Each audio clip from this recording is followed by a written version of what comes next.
मैं देवी दयाल सैनी, प्रदेश महासचिव, राष्ट्रीय अत्याचार निवारण बल, हरियाणा प्रदेश, आप आम जनता को, बहुजन मूल निवासी लोगों को यह बताने के लिए हाजिर हुआ हूँ कि किस तरह से बाबा साहेब डॉक्टर अंबेडकर जी ने अथक प्रयासों से, अपने कठिन परिश्रम से हमें हक अधिकार दिलाए।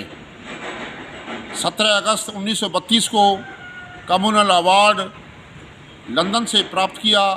रेमजे मैकडोनाल्ड और लंदन में जो उनकी टीम थी, उन्होंने बाबा साहब के वक्तव्य को सुनकर, समझकर और साइमन कमीशन की रिपोर्ट के आधार पर बहुजन मूल निवासियों को कम्युनल अवार्ड घोषित किया। लेकिन कम्युनल अवार्ड मोहनदास करमचंद गांधी ने ख़त्म करके पूना पैक्ट में जो अधिकार मिले वो बहुत कम अधिकार मिले, और पूना पैक्ट में जो हमें सेपरेट इलेक्टोरेट का अधिकार था वो भी छीन लिया गया, ड्यूल वोटिंग का अधिकार था वो भी छीन लिया गया। सिर्फ 2 अधिकार, एडल्ट फ्रेंचाइज और एडिक्वेट रिप्रेजेंटेशन का जो अधिकार था वो ही मिल पाया। तो यह सब जानते हैं बाबा साहब ने कितनी मेहनत की। बाबा साहब ने 18 मार्च 1956 को आगरा में दुखी होकर भरे मन से ये कहा था कि जो लोग मैंने विदेश पढ़ने के लिए भेजे थे, उन लोगों ने मुझे, यानी पढ़े लिखे लोगों ने मुझे धोखा दिया, और जो मूवमेंट में चला रहा हूँ, जो करोड़ों अछूतों का, डिप्रेस्ड क्लासी का जो मैं मूवमेंट चला रहा हूँ, उसको सहयोग नहीं दे रहे हैं। तो इस बात को समझकर, इस बात से प्रेरित होकर वाम सेफ के माननीय D.K. खारपड़े साहब काशीराम जी और माननीय दीना बहरा जी ने वाम सेफ का गठन किया, और 1978 में वाम सेफ अस्तित्व में आया।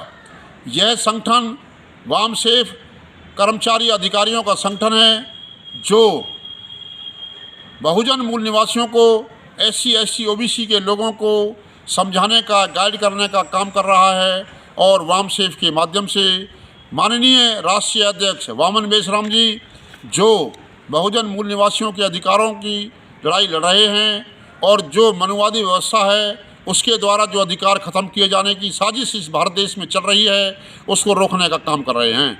RSS के द्वारा जिसका जो अध्यक्ष है मोहन भागवत, उन्होंने किस तरह से भारत के मूल निवासियों की हक अधिकारों पर कुठाराघात किया है, उसको ख़त्म करने की साजिश ये लोग रच रहे हैं।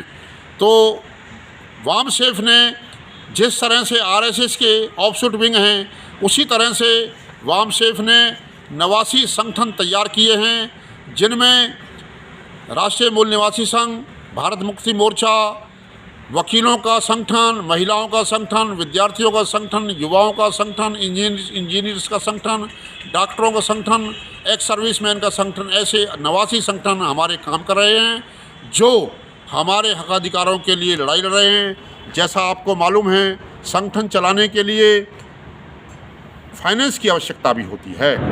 तो ये जो वाम सेफ का संगठन है, ये हमें बैक साइड से हर तरह के सहयोग देता है। और चूँकि बाबा साहब के संघर्ष के कारण, आरक्षण के कारण इनको नौकरियां प्राप्त हुई हैं, बिजनेस प्राप्त हुए हैं, आमदनी के साधन प्राप्त हुए हैं। तो ये जो लोग हैं हमारे, जो वाम सेफ से जुड़े हुए हैं, वो समय समय पर आर्थिक सहयोग भी करते रहते हैं, अपना हुनर का, दिमाग का भी इस्तेमाल करते रहते हैं। लेकिन देखने में आया है कि बहुत सारे अधिकारी और कर्मचारी वाम सेफ की तरफ ध्यान नहीं दे रहे हैं। हमारे जो आंदोलन चल रहा है, महापुरुषों का मूल निवासी आंदोलन चल रहा है, उसको सहयोग नहीं कर रहे हैं। और जैसा आपको मालूम है, RSS का जो बजट है वो कई हज़ार करोड़ का है, और हमारा वाम सेफ का जो बजट है वो सैकड़ों करोड़ में है। और जिसकी वजह से हम लोग जो करना चाह रहे हैं, जो आंदोलन की रूपरेखा हम बनाकर चलना चाह रहे हैं, उसको हम क्रियान्वित नहीं कर पा रहे हैं। तो हम जो हमारे कर्मचारी, अधिकारी, बिजनेसमैन, व्यापारी और जो